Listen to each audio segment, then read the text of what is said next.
সাগরের বালিকারাশির সদৃশ্য যেসব বুদ্ধ অতীত হয়েছেন, সমগ্র বুদ্ধগণ সর্বাগ্রে দান ও পারমিতা পূর্ণ করেছেন। আজ এই পরিবার তাদের প্রয়াত পরম কল্যাণ মিত্র শ্রদ্ধাবতী উপাসিকা সুরভি বড়ুয়ার প্রথম মৃত্যুবার্ষিকী উপলক্ষে এবং পরিবারের প্রয়াত সকল জ্ঞাতিগণের পুণ্যার্থে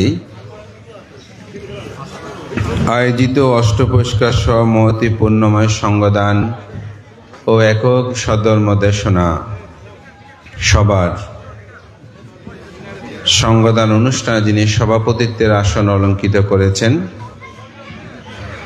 কুমিল্লা সংঘরাজ ভিক্ষু সমিতির সুযোগ্য সভাপতি, বর্ষিয়ান সাংঘিক ব্যক্তিত্ব পরম শ্রদ্ধেয় জিনানন্দ মহাতের মহোদয়, প্রধান ধর্মদেশক বাংলাদেশ সংঘরাজ ভিক্ষু মহাসভার সুযোগ্য মহাসচিব, বিশ্ববর্ণ সাংঘিক ব্যক্তিত্ব পরম শ্রদ্ধেয় ডক্টর সঙ্গপ্রিয় মহাতের মহোদয়, আজকের অনুষ্ঠানের প্রধান জ্ঞাতি বিনাজুরি রত্নাঙ্কুর বিহারের সুযোগ্য বিহারাধ্যক্ষ পরম শ্রদ্ধেয় শাসনশ্রী মহাতের মহোদয়, সদ্ধর্মদেশক তরুণ ভিক্ষু সংঘের একজন আলোকিত ভিক্ষু ব্যক্তিত্ব, আমার অত্যন্ত প্রিয়ভাজন সুদেশক আয়ুষ্মান লোকবংশ মহাতের মহোদয়,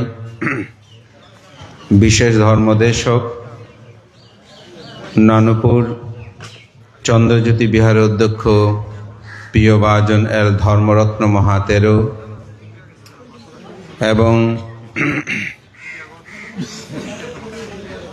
নানুপুর শান্তিধাম বিহারের সুযোগ্য বিহারাধ্যক্ষ আজকের অনুষ্ঠান উদ্বোধক আমার অত্যন্ত প্রিয়ভাজন ভিক্ষু সহ প্রমুখ মাননীয় মহান সংঘের প্রতি বিনম্র চিত্তে শ্রদ্ধা অর্ঘ্য বন্দনা নিবেদন করছি। আপনাদের সকলের প্রতি মৈত্রী চিত্তে পুণ্যদান ও আশীর্বাদ জ্ঞাপন করছি।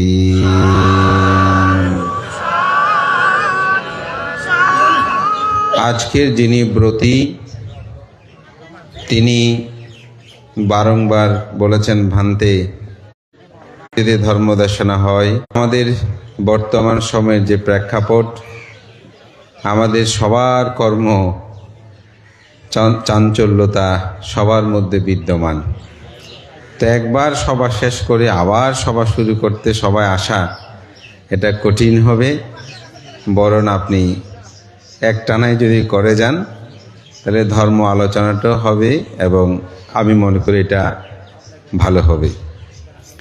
তো তবুও তিনি ব্যবস্থা করেছেন, পরবর্তীতে উপলব্ধি করলেন। প্রথম গাথাটার বাংলা আমি বলেছি যে জগতে সাগরের বালিকারাশি সদৃশ্য যেসব বুদ্ধ অতীত হয়েছেন, সমগ্র বুদ্ধগণ তারা সর্বাগ্যে দান ও পারামি পূর্ণ করেছেন। তো দানটা সেরকম গুরুত্ববহ। মহাকার্ণিক তথাগত বুদ্ধ দীপঙ্কর বুদ্ধের পাদমূলে পতিত হয়ে বুদ্ধত্ব লাভের জন্য তিনি যে প্রার্থনা করেছেন সুমেধ তাপস অবস্থায়, সেই থেকে তিনি চারি অসংখ্য লক্ষাধিক কল্প পারমী সম্ভার পূরণ করেছেন। এক কল্প বলতে ত্রিপিটক সাহিত্যে বলা হচ্ছে একের পিছনে 180টা শূন্য দিলে যা হয় তা হচ্ছে এক কল্প। আবার পৃথিবী একবার উৎপত্তি থেকে শেষ পর্যন্ত সময়টাকে বলা হয় এক কল্প। এভাবে বিবিধ উদাহরণ আছে।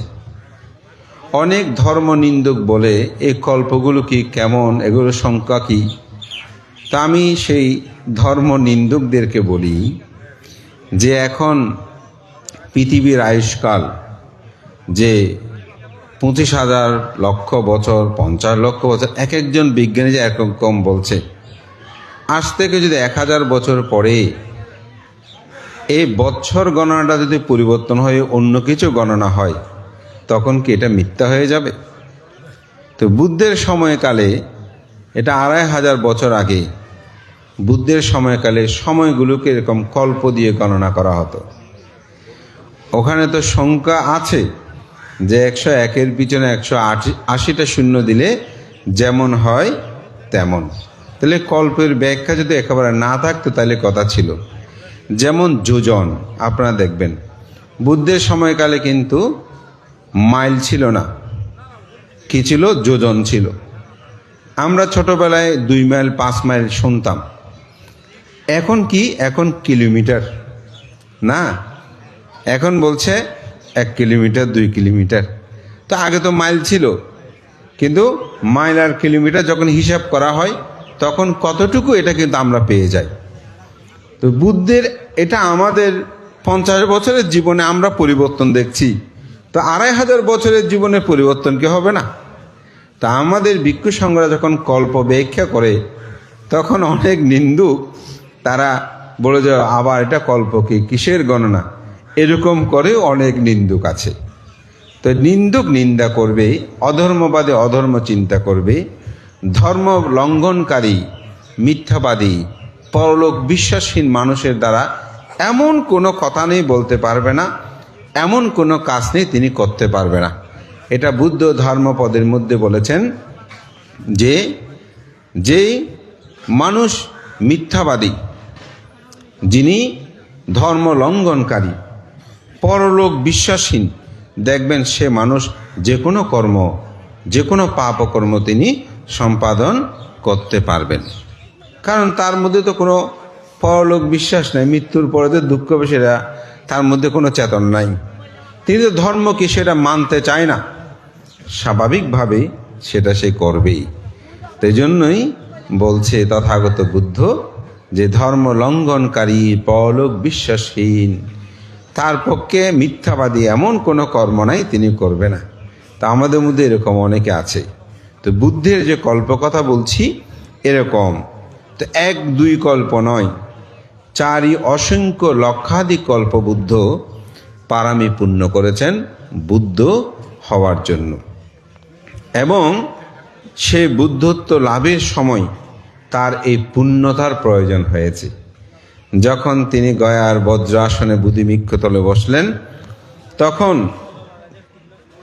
মারেরা যখন তাকে আসনচ্যুত করতে চাইল, তিনি বললেন এটা আমি জন্ম জন্মান্তরের পুণ্য পারামিতে আমি এটা লাভ করেছি, আমি পুণ্য পারামিতে এটা কি করেছি? লাভ করেছি। বলে আপনার সাক্ষীকে, আপনি যে পুণ্যকর্ম করেছেন তার সাক্ষীকে। তখন তিনি এই বসুন্ধরা স্পর্শ করে, আপনার একটা দেখবেন ধ্যান মুদ্রার একটা আছে, একটা যে ভূমি স্পর্শ মুদ্রা, অর্থাৎ একটা হাত মাটির মধ্যে যেন স্পর্শ করেছে। এইটা স্পর্শ করেই তিনি অধিষ্ঠান করেছিলেন, আমি যে জন্ম জন্মান্তর পুণ্য পারামিতা করেছি, পুণ্য পারামি করেছি, অর্জন করেছি, এই বসুন্ধরায় হচ্ছে আমার একমাত্র সাক্ষী। তখনই সেখানে সবাই পরাভূত হয়ে যায়। তো এই জন্য দানের দরকার আছে, পুণ্যের দরকার আছে। অনেক মানুষ আছে বুদ্ধের সামনে গিয়ে প্রার্থনা করে, বুদ্ধ আমাকে আপনি এটা দেন, আমি আপনাকে এরকম একটা বড় পূজা দেব, অমুক দেব, সমুক দেব। এরকম আমরা অনেক সময় করি না? তো বুদ্ধ ধর্মে এটাকে কিন্তু দৃষ্টিগতভাবে বলা হয় মিথ্যা। কারণ বুদ্ধ আপনাকে কোনো কিছু দেবে না। আপনি বুদ্ধকে স্মরণ করবেন যে বুদ্ধের আদর্শ পালন করার জন্য। আপনি বুদ্ধকে স্মরণ করবেন যে বুদ্ধের নীতি আদর্শগুলো নিজের জীবনে প্রতিপালন করার জন্য। যেমন আমি একটা উদাহরণ বলি, কয়েকজন উপাসক উপাসিকা একটা ভাবনা কোর্স করে শেষ করে আমার বিহারে এসেছে, আমার পরিচিত ওনারা। তো বলছে, ভান্তে ভাবনা খুব ভালো হয়েছে, কিন্তু একটা সমস্যা। কি সমস্যা? বলে, ভান্তে কি ভাবনা করব, আমরা তো সকাল সন্ধ্যা দুবেলা বন্দনা করি, এখন ওখানে যে বন্দনা করব বুদ্ধের আসনে, ওখানে পর্দা দিয়ে রেখেছে, কোনো বন্দনাদি করতে দেয় না, শুধু বলে ধ্যান করলে বন্দনা হয়ে যাবে। বলছে, ভান্তে এটা কি সম্ভব? তার জন্য বলছে, ভান্তে আমি সবাই ঘুমিয়ে গেলে আমি চুরি করে উঠে ও পদ্মার ভিতরে গিয়ে ওখানে আমি বুদ্ধকে বন্দনা করে আসতাম। তবে ভান্তে সব ভালো লেগেছে, কিন্তু এই জিনিসটা বন্ধে ভালো লাগেনি। তা আমি বললাম, আসলে আপনি বুঝতে পারেন নাই, আপনি যখন ভাবনা করবেন তখন বুদ্ধ বন্দনা হয়ে যাবে। আপনি যখন প্রাণী হত্যা থেকে দূরে থাকবেন, মনে করবেন আপনার বুদ্ধ বন্দনা হচ্ছে। আপনি যখন চুরি থেকে দূরে থাকবেন, মনে রাখবেন আপনার বুদ্ধ বন্দনা হয়ে যাচ্ছে। আপনি যখন বেবিচার থেকে দূরে থাকবেন, মনে করবেন বুদ্ধ বন্দনা হয়ে যাচ্ছে। আপনি যখন মিথ্যা বলবেন না, মনে রাখবেন বুদ্ধ বন্দনা হয়ে যাচ্ছে। আপনি সুরামন নেশাদ্রব্য পান করবেন না, মনে রাখবেন আপনার বুদ্ধ বন্দনা হয়ে যাচ্ছে। বলেছে, ভান্তে এটা কেমন কথা? তা আমি বললাম, আপনার ছেলে আপনার খুব অনুগত, কিন্তু সেই সন্তান আপনার কথা শোনে না। তো সে যদি আপনার কথা না শুনে, আপনার সন্তান আপনার অনুগত, এই কথাটাকে বলা যথার্থ হবে? আপনাকে বেশি ভালোবাসে, এই কথাটা বলা কি ঠিক হবে? আপনাকে বেশি পছন্দ করে, এই কথা বলাতে ঠিক হবে? ওদের কেমন করে হবে? সে আমার কথা না শুনে টাকা পয়সা দিল কি? আমি কি তার দাদদার এখানে কি? এরকম করে দেখি আরও অনেক কথা বলল। তাই বললাম, ঠিক অনুরূপ বুদ্ধের ধর্ম দর্শনে বলছে, আপনি যখন বুদ্ধের কথা শুনবেন, বুদ্ধের নীতি আদর্শ আপনি প্রতিপালন করবেন, তখন বুদ্ধ বন্দনাটা হয়ে যায়। তা আপনি যখন ধ্যানে বসেছেন, কায়ে কায়ানুদর্শী হচ্ছেন, চিত্তে চিত্তানুদর্শী হচ্ছেন, ধর্মে ধর্মানুদর্শী হচ্ছেন, বেদনা বেদানুদর্শী। তো 4 স্থিতিবাস্থান আছে না, এই যে আর্যাষ্টাঙ্গিক মার্গে। তো ভাবনা করলেই তো আর্যাষ্টাঙ্গিক মার্গ পথে মানুষ গমন করে। সেখানেই সম্যক দৃষ্টি, সেখানেই সম্যক সংকল্প, সম্যক বাক্য, সম্যক কর্মান্তর, সম্যক আজীব, সম্যক ব্যায়াম, সম্যক স্মৃতি, সম্যক সমাধি। কখন? যখন আপনি স্মৃতিময় জীবন যাপন করবেন। আপনারা যে অষ্টশীল গ্রহণ করেন, এই অষ্টশীলের সময়ও কিন্তু যদি সঠিকভাবে আর্য উপশতশীল প্রতিপালন করেন, আর্য উপশতশীল, তখন কিন্তু এই আর্য অষ্টাঙ্গের মার্গপথ হয়। কিন্তু পঞ্চশীল হলে আর্য অষ্টাঙ্গের মার্গপথটা হয় না, অর্থাৎ সব পরিপূর্ণ হয় না। কিছু বিষয় হয়তো এখানে নিজের জীবনের মধ্যে বিদ্যমান থাকে। এই কারণে আসলে আপনারা যখন বুদ্ধের সামনে গিয়ে প্রার্থনা করবেন, কিসের উপর প্রার্থনা করবেন? পুণ্যের উপর। সঙ্গদান করেছি, আমি আজকে সকালে বন্দনা করেছি, আমি আজকে বিকেলে বন্দনা করেছি, আমি কখনো মিথ্যা বলি না, আমি কখনো প্রাণী হত্যা করি না, আমার জীবনে আমি কখনো চুরি করি না, এই পুণ্য প্রভাবে আমার নির্বাণ লাভের হেতু হোক, এই পুণ্যের প্রভাবে আমার এই দুঃখ উপশম হোক, এই পুণ্যের প্রভাবে আমার এই কাজটা হোক।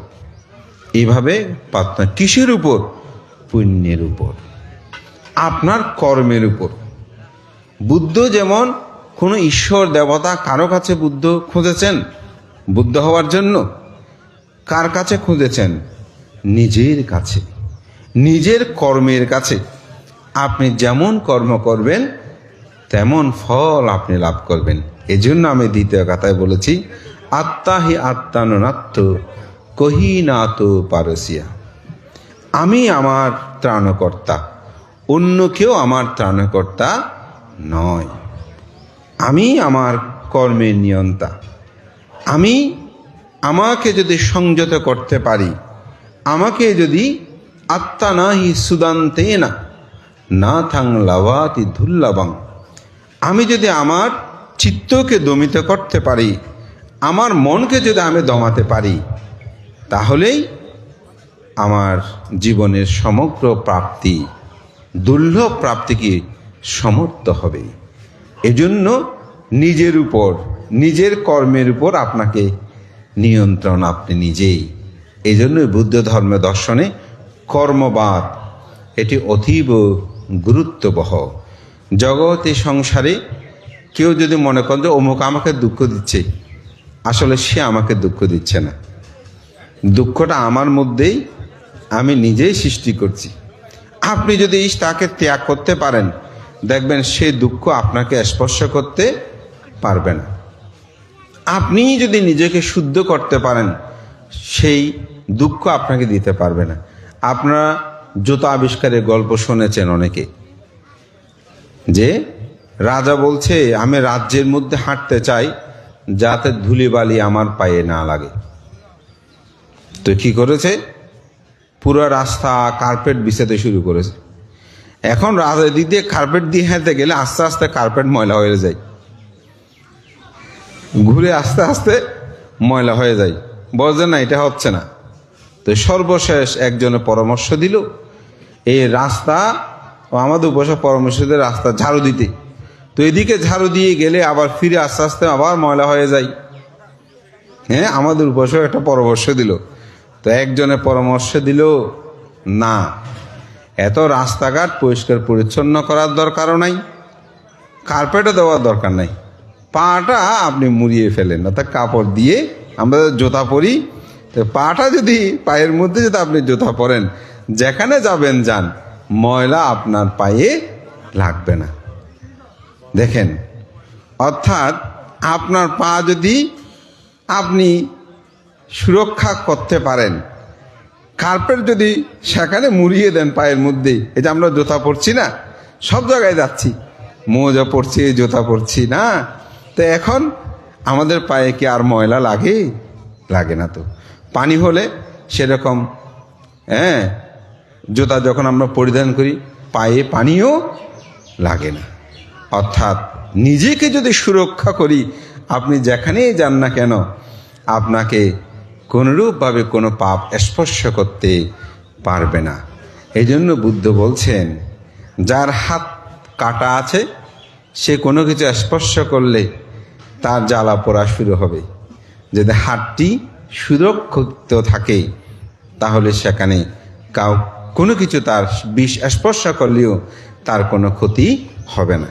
এই জন্য আমাকে যদি আমি পরিশুদ্ধ করতে পারি, আমাকে যদি আমি নিয়ন্ত্রণ করতে পারি, দেখবেন কোনো দুঃখ আপনাকে স্পর্শ করতে পারবে না। তো আমাদের জীবনে দুঃখ কি? আমাদের জীবনে 8টি দুঃখ আছে। 8টি দুঃখ কি? আজকে একটু ব্যাখ্যাটা আমি ভিন্ন করব। 8টি দুঃখ হচ্ছে লাভ অলাভ, যশ অযশ, নিন্দা প্রশংসা, সুখ দুঃখ। এই 8টি দুঃখ আমাদের মধ্যে আছে। তো আমরা সাধারণত দুঃখ জানা, দুঃখ কি এটা যখন বলি, তখন আমরা সেখানে 8টি দুঃখ পাই। আপনারা সবসময় সেটা শুনেছেন। সে 8টি দুঃখ কি?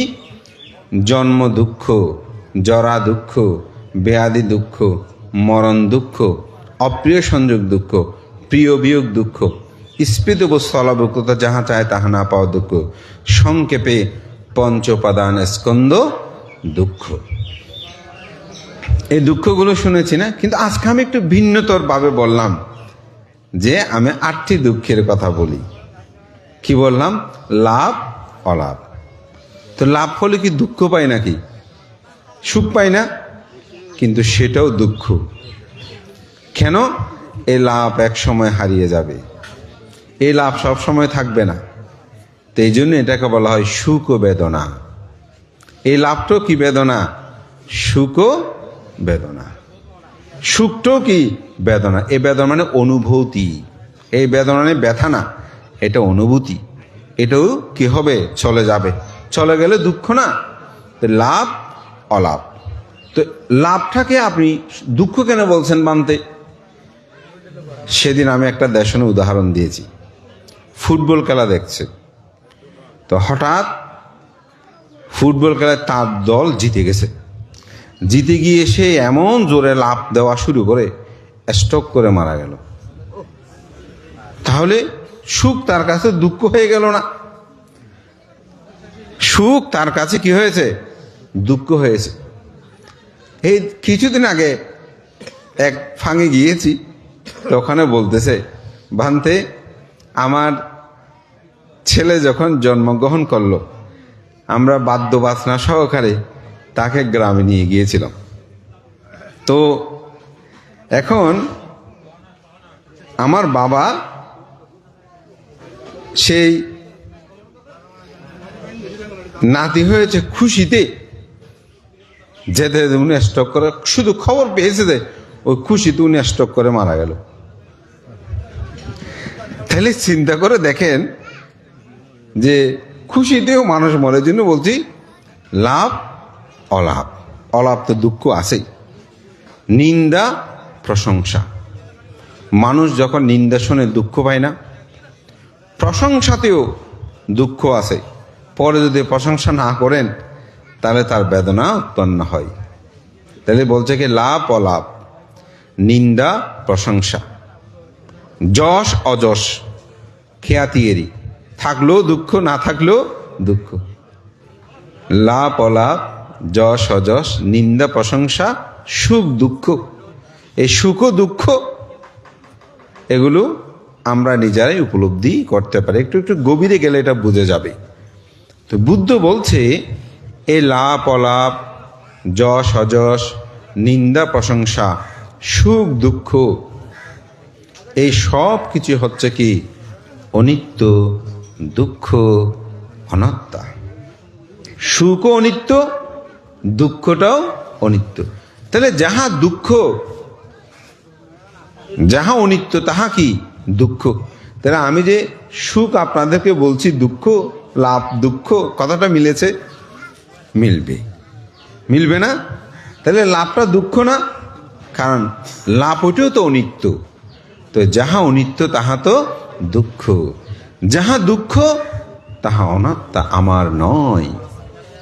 তো সেই কারণে এই অষ্ট লোকধর্ম, এটাকে মঙ্গলসূত্রে বলছে পুট্টাস্সা লোকাধম্মেহি চিত্তাং ইয়াসানা কাম্পাতি। এই অষ্ট লোকধর্মের মধ্যে যেন চিত্ত কম্পিত না হয়, বিচলিত না হয়। সুতরাং আপনার প্রাপ্তি যেটা, তা আপনার চিত্ত যখন বিশুদ্ধ হয়, লাভ অলাভে যখন আপনার চিত্ত কম্পিত হবে না, ওই যে জোতায় কাপড় পরিধানের মতন, আর কোনো কাদা তাকে কি করতে পারবে না? স্পর্শ করতে পারবে না। কিন্তু আমরা তো আমাদের মনকে সেরকম করতে পারি নাই। তো কারোর সাথে ভালো সম্পর্ক থাকলে সে যখন প্রশংসা করে খুশি হই, আর কেউ যদি নিন্দা করে তখন দুঃখ পায়। দেখছেন মানুষটা আমাকে কিরকম নিন্দা করছে, আর প্রশংসা করলে ও ওনার মতন ভালো আর কেউ নাই, আমরা তার প্রশংসা করি। এই এখানে আপনারা অনেক মানুষ বসে আছেন, আপনারা নিজেরা বলুন তো, এখানে এমন কোনো আপনাদের আত্মীয় আছে যার প্রতি আপনার কখনো রাগ উৎপন্ন হয় নাই? বলেন তো। নিজের যে সন্তান গর্ভে ধারণ করেছি, লালন পালন করেছি, বর্ধন করেছি, সেই ছেলের উপর রাগ উঠে না আপনাদের? উঠে মাঝে মধ্যে উত্তম মধ্যম দেন নাই? ছেলে তো আদরের, থাকেও কেন? কারণ আমাদের চিত্ত এরকম প্রতিনিয়ত কি পরিবর্তনশীল। এটা সুখ উৎপন্ন হয়, দুঃখ উৎপন্ন হয়। তো বুদ্ধের ধর্ম দর্শনের মূল বিষয় হচ্ছে কি জানেন? মূল বিষয় হচ্ছে এই অষ্ট লোকধর্মের মধ্যে চিত্তটা কম্পিত হবে না। কম্পিত যখন না হয় তখন আপনাকে কোনো দুঃখ স্পর্শ করতে পারে না। এই কোনো দুঃখ স্পর্শ করতে যাকে পারবে না তিনিই হচ্ছে বিশুদ্ধ মানুষ, পূতচরী, তিনিই হচ্ছেন অরহত। এজন্যই বলা হচ্ছে অরহতের কোনো দুঃখ থাকে না। তো অরহতের কেন দুঃখ থাকে না? এই লাভ অলাভ, যশ অযশ, নিন্দা প্রশংসা, সুখ দুঃখ, এগুলোতে তিনি বিচলিত হয় না বলে। তাই আমরা যদি নিজেকে উপলব্ধি করতে পারি, নিজেকে যদি বুদ্ধির জীবনটাকে, আচরণকে যদি আমরা নিজেদের অন্তর্জায়গায় স্থাপন করতে পারি, সেখানেই বুদ্ধ কিন্তু বিদ্যমান থাকবে, বাহ্যিক কোথায়ও নয়। আমার মানসিক পরিবর্তন যখন হবে, মনকে যখন বিশুদ্ধ করব, তখন সেখানে বুদ্ধির প্রতিবিম্ব পূজা, আজকে যে সঙ্গদান, এই সমগ্র কিছুর সার্থকতা পর্যবসিত হবে। আজকে এখানেই আমাদের পরম শ্রদ্ধেয় ডক্টর সঙ্গপ্রিয় ভান্তে তিনি আর্যমিত্র মহস্তবীর কথা বলেছেন। আমি যখন আপনাদের বিহারাধ্যক্ষ ভান্তে বুদ্ধশ্রী, না যিনি অধ্যক্ষ, বুদ্ধিশ্রী, বিনয়শ্রী, তো বিনয়শ্রী ভান্তের যখন এই মহস্তব অনুষ্ঠান, আমি সে কথাটা বলেছিলাম। আমার কাছে অসাধারণ মনে হয়েছে যে পরম শ্রদ্ধেয় রাজগুরু আর্যমিত্র মহস্তবীর কেমন গুণী মানুষ, তার একটা মাত্র উদাহরণে আমার হৃদয় পটে তিনি বিদ্যমান। আমি তার সে সাধনপীঠ রাজবিহার আমি গিয়েছি, ভান্তের ওখানে এখন একটা প্রতিবিম্ব আছে বেনুবন বিহারে, ত্রিপুরা। তো ভান্তের সাথে যখন ইন্দিরা গান্ধীর সাথে একটা রাষ্ট্রীয় অনুষ্ঠানে দেখা হয়, তিনি সেই ত্রিপুরার, তিনি বেনুবন বিহারে এসেছিলেন।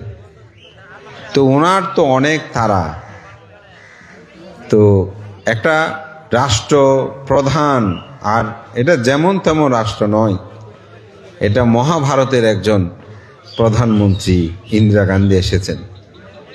তো ওনাকে একটা বুদ্ধ প্রতিবিম্ব অর্থাৎ বুদ্ধ মূর্তি দান করলেন। তো ওনার বক্তব্য, উনি যখন ওনাকে কিছু বলার জন্য বলতে, খুব সংক্ষেপে বলবেন, স্বাভাবিক। তো উনি বক্তব্যে বলছে, আমি জানি তিনি খুব ব্যস্ত, তবুও যে এখানে সময় দিয়েছেন তার জন্য আমি অত্যন্ত কৃতজ্ঞ।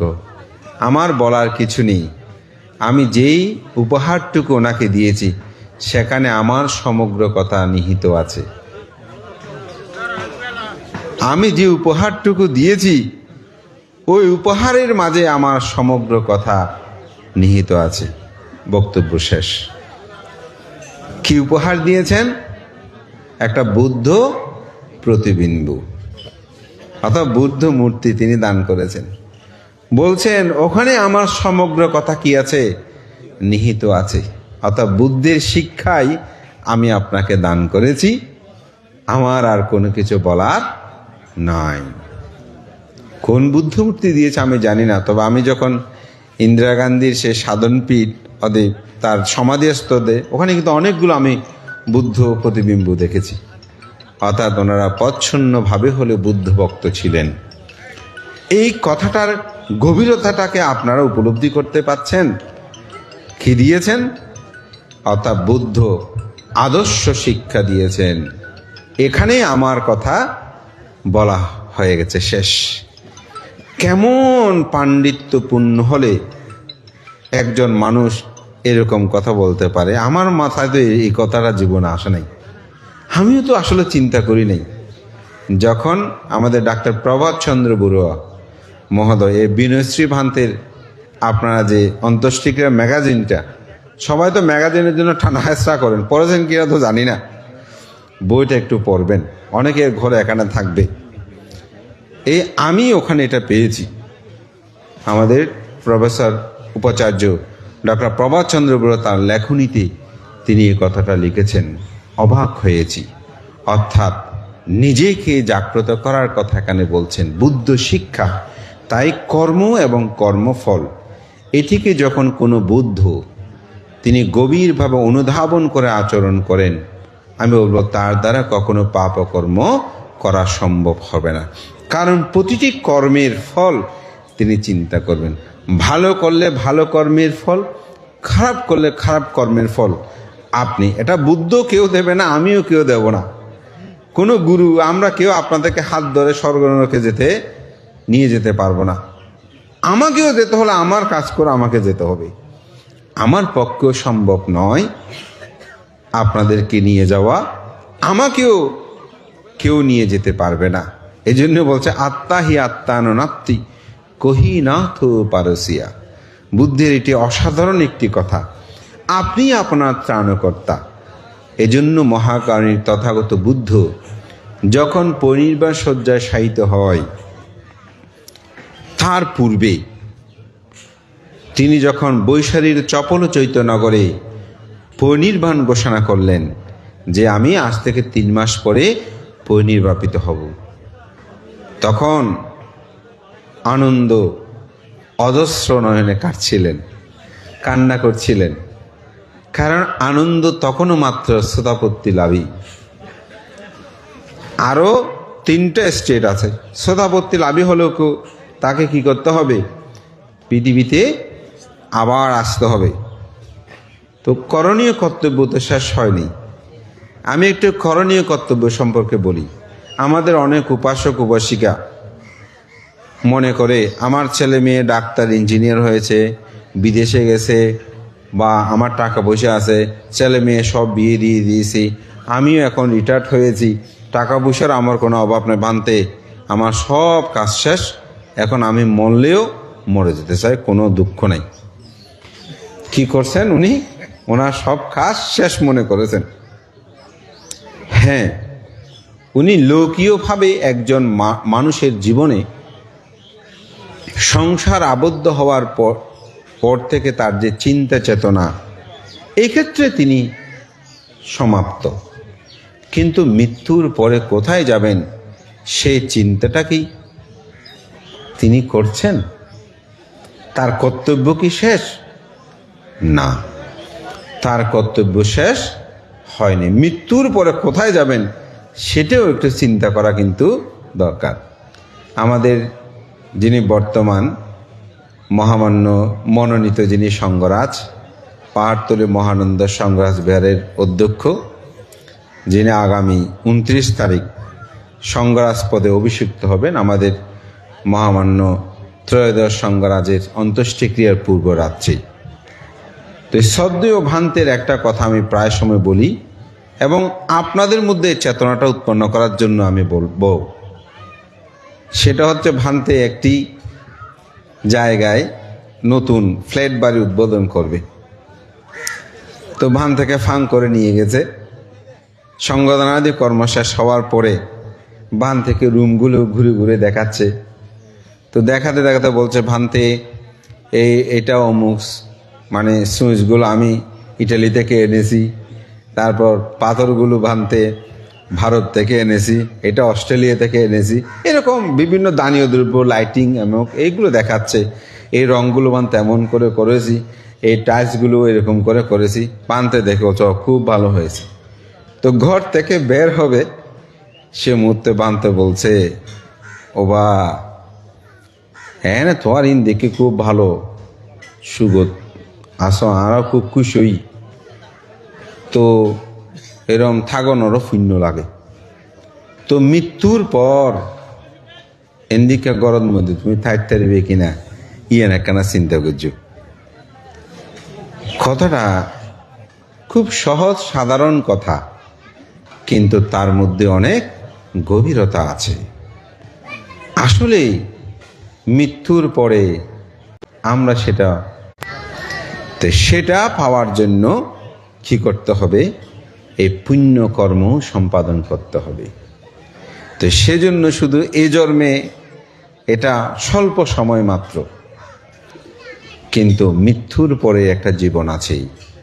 এই জীবনে এটা পাওয়ার জন্য আপনাকে শুধু দান নয়, শীলও পালন করতে হবে। অনেক মানুষ আছে মনে করে যে না, আমার শীল পালনের দ্বারা দান করলে হয়ে যাবে। দান করলে হবে, কিন্তু মানব জন্ম লাভ করাটা সহজ হবে না। যেমন অনেক কুকুর আছে, দেখবেন একটা মানুষ অনেক সময় যে সুখ ভোগ করে না, কুকুরটা তার চেয়ে বেশি ভোগ করে। আগে আমি দেখতাম, পেপার তো এখন বেশি দেখা হয় না, পেপারের কর্নারে বাম পাশে বা ডান পাশে ছোট ছোট কিছু কথা লিখতো অদ্ভুত। একটা কচ্ছপের অর্থের পরিমাণ মানে $10 মিলিয়ন, একটা খরগোশের অর্থের পরিমাণ যে $15 মিলিয়ন, এরকম করে।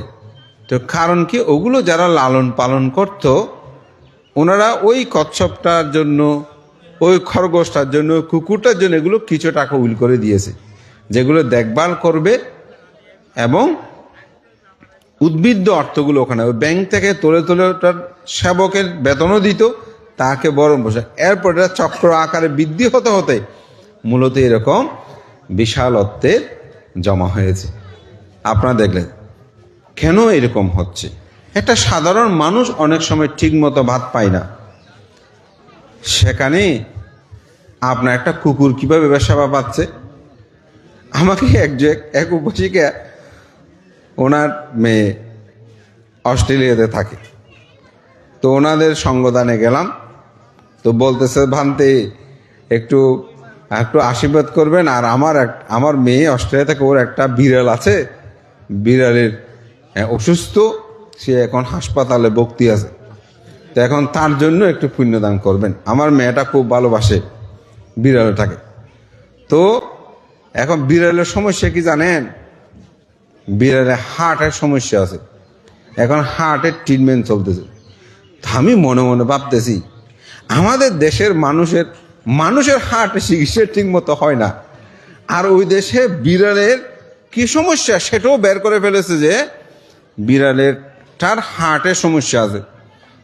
পুণ্য, এই বিড়াল অতীত জন্মান্তরে বুদ্ধ ধর্ম দর্শন যেটা বলে, সে দান করেছে, কিন্তু শীল পালন করে নাই। সেই কর্মে সে তির্যক খুলে উৎপন্ন হয়েছে, কিন্তু তার যে দানপারামি, সে সেটা ভোগ করবে না। সে যেখানে যাবে সেটা কি তিনি ভোগ করবেন। আমাদের মধ্যে এমন কিছু ভিক্ষু আছেন, আমরা দেখেছি, ওনারা যেখানে যাবেন দান পায়। ওনারা যেখানে যাবেন মানুষ আপনা আপনিতে দান করে, অর্থাৎ ওনার দান ও পারামি। যেমন আমাদের শ্রদ্ধেয় সাধারণানন্দ মহাতের বনভান্তের জীবন দর্শন দেখেছেন, উনি দান ফিরিয়েও থাকায় না, কি দিচ্ছে দেখেও না। তো আমি যেটা সত্যি কথা, আমিও বিভিন্ন দ্রব্য নিয়ে গেলে ভান্তে এমনি কাঠি দিয়ে এরকম একটু স্পর্শ করত। তো আমি বই নিয়ে যেতাম সব সময়, কারণ বই নিলে ভান্তে হাতে নিয়ে, সেটা পুরনো হোক নতুন বই হোক, ভান্তে কিন্তু বইটা হাতে তুলে নিত না। আমি গেলে এক বই অনেক সময় 2-1বারও নিয়ে গেছি, মানে বইয়ে নিয়ে যেতাম, মনে আনন্দ লাগতো যে ভান্তে নিজের হাতে বইটা নিয়ে একটু পড়বে, একটু দেখে এরকম করে। যার কারণ আমি প্রায় সময় ভান্তের ওখানে গেলে যে কোনো নতুন বই বের হলে তো কিনে নিতাম, ভান থেকে দান করবো এই চেতনায়। এইভাবে দান যে তিনি লাভ করতেন, তা আমাদের ভিক্ষু সঙ্গদের মধ্যে অনেকে বসলে আমরা আলোচনা করলে হতো যে তিনি অতীত জন্মান্তরে এরকম দান ও পুণ্যকর্ম সম্পাদন করেছেন। দান লাভ না করলে যে কোনো ভিক্ষু দুঃশীল হবে তা কিন্তু নয়, এটা মনে রাখবেন। আপনারা মনে করবেন না যে কোনো ভিক্ষু যদি দান না পায় তাহলে তিনি যে খারাপ ভিক্ষু তা কিন্তু না, দানটা আলাদা একটা বিষয়। এটা পাওয়ার জন্য জন্ম জন্মান্তরের পুণ্য পারামির দরকার আছে। যেমন এক কৃপণ শ্রেষ্ঠী, তিনি মৃত্যুবরণ করার পরে তিনি উৎপন্ন হলেন জেলের ঘরে। তো জেলের ঘরে যে পাড়ার মধ্যে জন্মগ্রহণ করেছে ওই পাড়ার জেলেরা আর মাছ পায় না, মাছ পাচ্ছে না। তখন তারা বলছে আমাদের মধ্যে বোধহয় কোনো অপায় আছে, আমরা ঠিক মতো খেতে পাচ্ছি না কেন, এত দুর্ভিক্ষ হচ্ছে কেন। তখন পাড়াটা দোবাক হয়ে গেল, বিভক্ত হয়ে গেল। এখন যে পাড়ার মধ্যে ওই ছেলে গর্বে এসেছে যার, অন্যরা এখন মাছ পানি পাচ্ছে, খাবার দাবার পাচ্ছে, কিন্তু এই পক্ষ পাচ্ছে না। তখন ওরা নিশ্চিত হয়ে গেছে আমাদের এখানে সমস্যা। তখন সেটাকে আবার ওই যে ভাগের মধ্যে দুর্ভিক্ষ ওই ভাগ আরো এক ভাগ হলো, ওখানে ওই ভাগে যে আছে তার সে ঠিক একই। এরকম ভাগ করতে করতে ওই একটা পরিবারের মধ্যে চলে গেল। চিহ্নিত হলো যে এই জেলের যে স্ত্রী আছে তার গর্ভে যে সন্তান আসতেছে, এর কারণে এই অপায়া, এর কারণেই এরকম হচ্ছে। তো মা সন্তানকে তো ফেলতে পারবে না, আমাদের সদ্দেব ভান্তে বলেছে না মা, তো সেই সন্তান ভূমিষ্ঠ হলো। এগুলো ভাগ করতে করতে ভূমিষ্ঠ হয়েছে, কিন্তু ছেলেকে নিয়ে যেখানে যায় ভিক্ষা পর্যন্ত পায় না। তো ক্ষুধার যন্ত্রণায় আমরা অনেকে বলি না, অনেক মা আগেকার দিনে বাচ্চা বিক্রি করে দিত। তো শেষে মা থাকতে না পেরে ওই ডাস্টবিনের ময়লা আবর্জনার মধ্যে সন্তানকে ফেলে চলে যায়। তো একদিন যাওয়ার সময় তাকে পেল বুদ্ধ, তো তাকে নিয়ে আসলো সারিপুত্র। তো নিয়ে এসে তাকে নিয়ে পিণ্ড সারণে গেলে পিণ্ড পাওয়া যায় না। সে কোনোদিন পেট ভরে আহার করতে পারে নাই। তো শেষে একদিন সারিপুত্র স্থবির তাকে বলছে, তুমি ধ্যানস্থ হও, আমি তোমার জন্য খাদ্য নিয়ে আসি। তো সে যাই নেই, তিনি গিয়ে তার জন্য খাদ্য নিয়ে এসেছে, কিন্তু তিনি তখন ধ্যানস্থ ছিল। তার ধ্যানের অবস্থা দেখে, তার চিত্তক্ষণ দেখে চিন্তা করছে, এখন যদি তাকে আমি আহার দিই, তার যে স্মৃতির গভীরের প্রখরতা, এটা নষ্ট হয়ে গেলে তার মার্গ জ্ঞান লাভ হবে না। যার কারণে তিনি সূর্যকে পর্যন্ত স্থিত করে তার ধ্যান চালিয়ে। তখন কিন্তু 12টা, আমরা যেটা বলছি তখন কিন্তু 12টার টাইম ছিল না, সূর্যের স্থিরতা ছিল। হ্যাঁ, এরকম ভাবে তিনি এটা মেঘাচ্ছন্ন করে রাখে, যাতে বুঝতে না পারে খাবারের জন্য সে উঠবে, যাতে না উঠে। কিন্তু তার এত অতীত জন্ম জন্মান্তরের কৃপণতা থাকতে পারে, কিন্তু তার যে শিলময় জীবনযাপনের, ভাবনাময় জীবনযাপনের কুশলতা কর্ম আছে, যার কারণে সে সেখানেই মার্গ জ্ঞানেই উপনীত হলো। তখন তাকে সাবেক দিলে এই সেদিনেই সেই পরিপূর্ণভাবে আহার গ্রহণ করেছে তার জীবনে। এর আগে এমন হয়েছে পাত্রের মধ্যে সোয়েন থাকলেও তাকে দিলে পাত্রের সোয়েন আর থাকে না। ওই যে অতীতের কৃপণতার কর্ম বিপাক, তো তার নাম ছিল লোসক। তো তার জীবনটা সেভাবেই এখানে। আবার কর্ম দেখেন, আরেকজন মানে সন্তান, সেই শ্রেষ্ঠী পরিবারে, তার জীবনে যত কিছু চাইতো, কোনো কিছুর অভাব ছিল না। তো একদিন বন্ধুদের সাথে সে খেলা করতে করতে বলছে, আমার ক্ষুধা লেগেছে, যাও তুমি কি আমার মা থেকে পিঠা নিয়ে আসো। বিভিন্ন কিছু এনেছে, পরে আবার পাঠিয়েছে, পিঠা আনছে, খেয়েছে। এখন এরপরে কিছুক্ষণ খেলতে খেলতে আবার বলছে, যাও আবার নিয়ে আসো। তো কতক্ষণ থাকে, পিঠা কি সব থাকবে?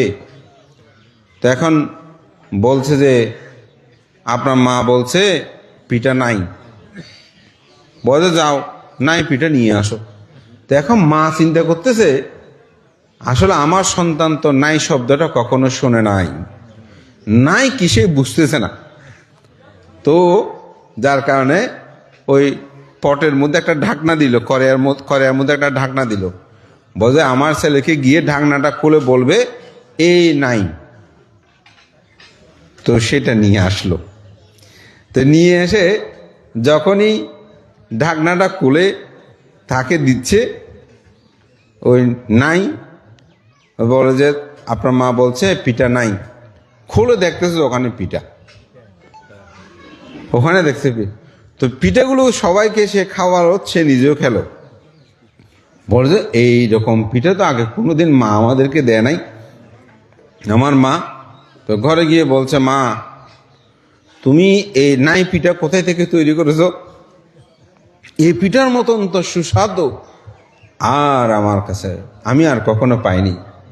তখন মা বুঝতে পারলো যে আমার সন্তানের পূর্ব জন্মান্তরের কর্মফল আছে, সে বহুবিধ দানকর্ম সম্পাদন করেছে, তার কারণে নাই শব্দটা জীবনে সে কখনো শুনে নাই। এটা আমরা অনেক সময় বলি নাই, ঠিক অর্থাৎ সব কর্ম। এখানে দেখছেন কোনো বুদ্ধ, কোনো কেউ কারো কারণে তিনি এটা পাচ্ছে না, তিনি তার নিজের কর্মের কারণে এই ফল তিনি লাভ করছেন। এজন্য আপনি দান করবেন, ভোগ সম্পদ হবে, কিন্তু শীল পালন না করলে এই মানব জন্ম লাভ করা সম্ভব নয়, স্বর্গে যাওয়াটাও সম্ভব নয়। এই জন্য শীলের গুরুত্বটা কিন্তু অত্যন্ত বেশি। যেটা বলছি, আমাদের মধ্যে এরকম অনেক আছে, বজবান্তে আমি অনেক দান ধর্ম করি, স্বর্গ তো আমার জন্য নিশ্চিত না। আপনি চাষ করেছেন না, যদি আটি না থাকে, আইল না থাকে, আপনি যতই উর্বর বীজ রোপণ করেন ভালো ফলন দেবে? কেন দেবে না? পানি থাকবে না যে। হ্যাঁ, ঠিক অনুরূপভাবে বা ঘেরা যদি না থাকে, গরু ছাগল খেয়ে ফেলবে।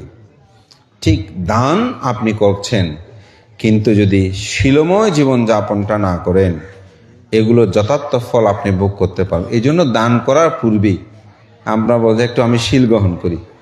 কেন শীলটা গ্রহণ করেন?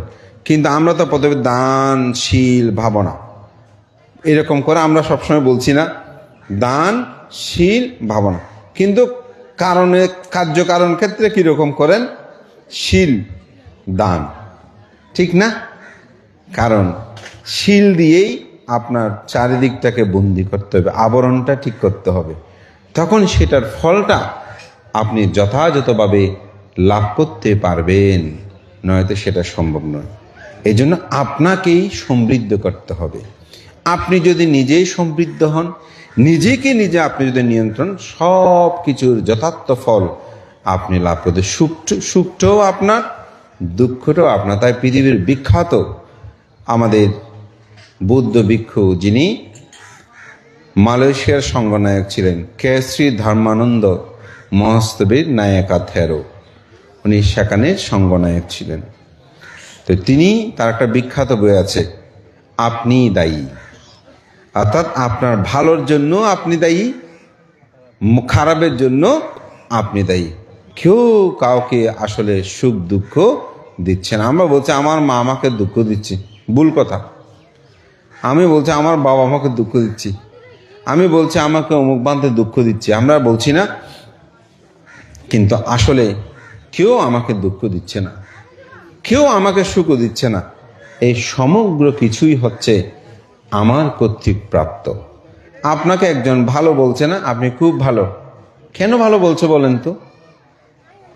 আপনার জন্য আপনাকে ভালো বলছে। যে আপনাকে যদি কেউ খারাপ বলছে দেখেন আমি তার কোনো ক্ষতি করি না, তবুও আমাকে খারাপ ডাকতেছে, আসলে ওনার জন্য উনি আমার জন্য উনি আমাকে খারাপ ডাকতেছে। কারণ আমার চিত্ত, যে জোতার কথা বলছে, আমার চিত্তকে যদি আমি বিশুদ্ধ করে রাখতে পারি, তাহলে কিন্তু শতজন এসে যদি আমাকে মন্দ কথা বলে, সেটা আমাকে স্পর্শ করতে পারবে না।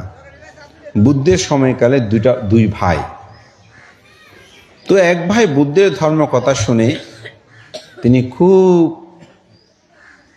প্রীত হয়ে ভাবলেন, যদি আমি প্রকৃতভাবে নির্বাণে তাড়াতাড়ি যেতে চাই, নির্বাণে তাড়াতাড়ি যেতে চাই কেন বলছি? গৃহী জীবনে থাকলে যে নির্বাণ পাবেন না তা কিন্তু নয়। আপনারা মনে করবেন না যে ভিক্ষু হলেই তিনি নির্বাণ পেয়ে যাবেন। আমরা গৃহী যারা নির্বাণ পাবো না। আমাদের অনেক গৃহী আছে, মাঝে মধ্যে আমার বানতে আমরা গৃহী মানুষ পাপিষ্ট এরকম বলে। নিজেকে কিন্তু হীন বা বাটা উচিত নয়, এটা মনে রাখবেন। নিজেকে ছোট বা বাটা কিন্তু উচিত নয়। অনেকে এরকম করে, আমি কি আর তোমার মতো নাকি। এই কথাটাও আমাদের পরম শ্রদ্ধেয় প্রজ্ঞালোক মস্তবের মহোদয় তার যোগনীতি গ্রন্থে বলছেন, এটাও একটা অহংকার। আমি এই কথাটা পরে খুব অবাক হয়েছি। আমার এমপিলের যে বিষয়টা ছিল বুদ্ধ বিদর্শন ভাবা, এটির তাত্ত্বিক পর্যালোচনা। তো ভান্তের এই যোগনীতি বইটা আমি পড়তেছিলাম। তো ওখানে যে অহংকার আছে না, মান, এ মানের ব্যাখ্যাটা দিতে গিয়ে ভান্তি সেখানে বলছেন, অনেক সময় অন্যের কাছে নিজেকে ছোট করে উপস্থাপনা করতে চাওয়াটাও কিন্তু একটা মান। তা আমি নিজেকে নিয়ে এটা পরীক্ষা করলাম, আসলে ঠিক। মাঝে মধ্যে আমরা অন্যকে হিংসা করেও বা অন্যের কাছে আমি কি আর তোমার মতো নাকি এরকম করে একটা ঠেসগুতো মারে না। দেখেন এটা মানুষ কোথায় থেকে মারে, তখন তার চিত্তক্ষণটা কি। ভান্তে বলছে এটাও একটা কি মান, এটাও কি একটা মান।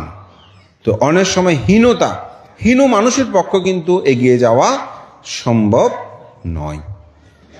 আপনি যখন কাউকে ভালো বলবেন, আবার ভালো হতে হবে, দেখবেন সে আরো ভালো হওয়ার জন্য চেষ্টা করবে। আপনি ছোট বাচ্চাদের দিয়ে দেখেন। আমি দেশনায় দিয়ে একবার বলেছি, আমি একজন আমার ছাত্র যে ধর্ম ক্লাসে আসে, তো ওকে আমি গুড লিখেছি, খাতা দিয়েছে, ওখানে লিখেছি যে গুড। সে বাসায় গিয়ে বড় বানতে আমাকে গুড দিয়েছে। এখন আমি যা পড়া দিই, স্কুল পড়াটা সে আগে পড়বে না, পড়বে যে না বড় ভান্তে পড়াটা আগে শেষ করি, ভান্ত আমাকে গুড দিয়েছে। দেখেন তার মধ্যে যে একটা চেতনা। তো তার বাবা মা এসে আমাকে বলতো, বানতে আপনি তো ছেলেকে কি গুড লিখলেন। এখন তো সেই মানে এখান থেকে যাওয়ার পর আপনার পড়া রেডি করার জন্য সে প্রথম আপনারগুলো শেষ করে তারপর স্কুলে পড়া পড়ে। সাধারণত মা বাবা তো আগে স্কুলে পড়া ঠিক করে ধর্ম পড়ালাম, না পড়ালে নাই। কিন্তু এখানে দেখা গেল সে আগে এটা, অর্থাৎ তার মধ্যে উৎসাহিত হওয়া। যেমন মহাকারণিক তথাগত বুদ্ধ, তিনি যখন কিচ্ছতা সাধন করতে করতে একেবারে মুচ্ছন্ন হয়ে পড়ছেন, যেটাকে আমরা অজ্ঞান বলি, বেঁসহারি, তখন একটা বাণী, দৈব বাণী এসেছিল যে আপনি মধ্যম পথ অবলম্বন করুন, আপনি অবশ্যই বিমুক্তি লাভ করবেন। এটা মহাব্রহ্মা বলেছে বলে আমরা সাহিত্যে পাই। তখন তিনি শক্তি ফিরে পেলেন, না আমাকে মধ্যম পথ অবলম্বন করতে হবে। দেখেছেন এখানেই ঠিক হতাশ হবেন না। তা আমাদের অনেক দায়িকা আছে, মানতে আমরা পাপিষ্ট মানুষ। ভিক্ষু হলে কি তিনি পুণ্যবান হয়ে গেল? তিনি যদি খারাপ কাজ করে, পাপ কাজ করে, তিনি যদি মানুষের ক্ষতি করে, তিনি কি চিবর পরিধান করলেই তিনি শুদ্ধ বিশুদ্ধ হয়ে যাবেন? না। আপনি গৃহী জীবনে থেকেও যদি আপনি যথাযথভাবে ধর্ম আচরণ করেন, বুদ্ধ বলছেন ওখানেও মুক্তি আছে। অনাথ পেন্ডির শ্রেষ্ঠী বিশাখা, ওনারা মুক্তি লাভ করে নেই, মল্লিকা দেবী মুক্তি লাভ করে নেই, সুমনা দেবী করে নেই, এরকম অসংখ্য গৃহী কুলে আমরা দেখি। আপনাদের এই অত্র অঞ্চলে আমাদের যে গুমান মদ্দন রাজেন্দ্রলাল মুর্শিদি নাম শুনেছেন, তিনি এখনো বিখ্যাত না। আমাদের সাতকানিয়া মনীন্দ্রজি, যিনি ভারতে, যিনি রাষ্ট্রপাল ভান্তের গুরু ছিলেন, সে দীপার মা। হ্যাঁ, ওনার কিন্তু শ্বশুরালয় হচ্ছে আমার গ্রাম শিলঘাটাতে। তাহলে ওনারা বিখ্যাত হয়েছেন না? এবং আজকে যে সমগ্র বিশ্বে বিদর্শন ভাবনা প্রচারের এক অনন্য ব্যক্তিত্ব, যেটা আমরাও তো পারি নাই, সে সত্যনারায়ণ গোয়েঙ্কা। আজকে সমগ্র পৃথিবীতে তিনি বুদ্ধের ধর্ম বিদর্শন ভাবনার মাধ্যমে তিনি প্রচার করছে না? তিনি গৃহী হয়েও কি ওনারা মুক্তি লাভের দিকে যায়নি? অনেকেই তো মার্গজ্ঞান লাভ করে, তো আমি শুনেছি। যেমন বাবুলের মা আছে, ওনারা কোথায়, রাঙ্গুনিয়ার সৈয়দবাড়ি, ওনাদের জীবনটা কি হয়েছে অন্তর্যামিতা আমি নই, কিন্তু শুনেছি ওনারা অনেকেই গভীর ধ্যানের সাধনের তারা জীবন দর্শনের মানুষ ছিলেন। তো সুতরাং কোনো সময় নিজেদেরকে বলবেন না বানতে আমরা গৃহী মানুষ পাপিষ্ট না, আমি শীল পালন করি, আমি সৎ জীবনযাপন করি, আমি ভালো মানুষ। আমার অহংকারও করবেন না। কতগুলো মানুষ আছে 2-4-10 কোষ ধ্যান করে অহংকার করে, আর পাশের জনকে মানুষ বলে মনে করে না। আমি 20 কোষ ধ্যান করি, 30 কোষ ধ্যান, কিন্তু চলাফেরার কোনো ধ্যানের আগাগোড়া কিছু নেই, কিন্তু 50 কোষ 100 কোষ ধ্যান করে। আমাদেরকে মাঝে মধ্যে বল বানতে আমি 50 কোষ ধ্যান করেছি, তখন বুঝে গেছে 50 কোষ ধ্যান কাজ হয় নাই। যখন আমি জিজ্ঞাসা না করার আগে যখন তিনি বলে দিয়েছে বানতে জানেন আমি কিন্তু 50 কোষ ধ্যান করেছি, ও ভালো ভালো, আরো ভালো করে করেন, আমি এতটুকু বলি। কিন্তু সেটা সত্যি মনে মনে বলে যে 50 কোষ ধ্যান করেছেন ভালো কথা, কিন্তু পরিবর্তন হলে তিনি আমাকে বলতেন না আমি 50 কোষ ধ্যান করেছি। কারণ ধ্যান করব কেন? আমি তো চলে যাওয়ার জন্য। তো আমি এমন সাধককে দেখেছি যারা ভাবনা করলে দেখাতে চায় না, ভাবনা করছেন কিন্তু তিনি দেখাতে চায় না। এরাই হচ্ছে আসলে প্রকৃত সাধক। তো সেজন্য অনেক সময় আমাদের উপাসক উপাসিকারা বলতে আমি পাপিষ্ট মানুষ, এরকম কোনো সময় এরকম বলবেন না। বলবেন যে না আমি পুণ্য করি, সৎ কাজ করি, ভালো কাজ করি। তো সেজন্য ওই কথাটা বলছিলাম, 2 ভাইয়ের মধ্যে এক ভাই চিন্তা করছে যে আমি যদি প্রভুজ্য ধর্ম গ্রহণ করি তাহলে আমি এই সংসারের বেড়াজাল থেকে আমি মুক্ত হয়ে বিমুক্তি লাভ করতে পারবো। তো সে বুদ্ধের কাছে গিয়ে সেখানে কি হলেন? ভিক্ষু হলেন। এখন আরেক ভাই, দুজনে মিলে একসাথে ব্যবসা করত। এখন আরেক ভাই খুব অসন্তুষ্ট হলো, কারণ এক ভাই চলে যাওয়াতে সংসারে যাবতীয় কাজকর্ম তাকে করতে হচ্ছে। তো সেই খুব গরম হয়ে বুদ্ধের কাছে গেলেন, গিয়ে বলছেন কষতে কষতে, বুদ্ধ আপনি বড় মায়াবী, আপনি আমার ভাইটাকে নিয়ে এসেছেন, এখন আমার ভাইকে আপনি এনে দেন, আমি তাকে নিয়ে যাব, এরকম বলে বুদ্ধকে অজস্র গালিমন্দ করতে লাগলো। আমি সে গালিমন্দগুলো করতে পারবো না, বুঝে নেবেন। তো বুদ্ধ চুপ রইলেন, কোনো কথা বলছে না। তো একটা মানুষ যখন দীর্ঘক্ষণ বকাঝকা করবে, যখন চুপ থাকবে, আপনি একসময় থেমে যাবেন না? তো উনিও থেমে গেল। থেমে গিয়ে সে চলে যাচ্ছে যে কার কাছে আসলাম, এত কথা বললাম, একটা তুইও করলো না। যখন একটু গেল, হাত 10 হাত দূরে ধরেন, তখন বলছে আপনি কি একটু আসবেন? কি আসবো না মানে, পিছনে ফিরে এসে আবার গালিমন্দ শুরু করলো। তখন বুদ্ধ চুপ, কোনো কথা বলছে না। এই গালিমন্দ করতে করতে করতে করতে বিভিন্ন কথা বলে, আমার ভাই কই, কেমন, এটা করেছেন কেন? বুদ্ধ একদম নিশ্চুপ। শেষে আবার নির্ভয়ে চলে যাচ্ছে, আবার ডাকছে। তখন চিন্তা করতেছে আমি ফিরে এসে বকাঝকা করলে তুমি কোনো কথা বলে না, আমি এবার চুপ থাকি দেখি কিছু বলে কিনা। তো এবার আসছে ফিরে বুদ্ধ, যখন তিনি চুপ আছে এটা দেখলেন, তো বুদ্ধ বলছেন আপনি এক বন্ধুর বাড়িতে বেড়াতে গিয়েছেন, তো 2 বন্ধু একসাথে গল্প করছেন, গল্প করা শেষ হলো, আপনি বাড়িতে ফিরে আসবেন। তখন আপনার বন্ধু বলছে, বন্ধু তুমি আসবে সেটা জানি, তোমার জন্য আমি রান্না বান্না করেছি, এখানে অনেক খাদ্যদ্রব্য আছে, তুমি এগুলো খেয়ে যাও। যদি আপনি সে আহারগুলো না খেয়ে আপনি চলে আসেন, এই আহারগুলো কার হবে? বলে যে আমি রান্না বান্না করেছি তার জন্য, সে না গেলে আমার হবে, এখানে এটা কি আছে? বলে ঠিক অনুরূপ ভাবে এতক্ষণ পর্যন্ত আপনি যত কথা বলেছেন, ওই আপনার বন্ধু যেমন আপনার আহার আদি গ্রহণ করে নাই, ঠিক অনুরূপ ভাবে আপনি এতক্ষণ যত কিছু বলেছেন আমি তার কোনোটাই গ্রহণ করলাম না। কথাটা অবশ্যই আপনারা বুঝতে পেরেছেন।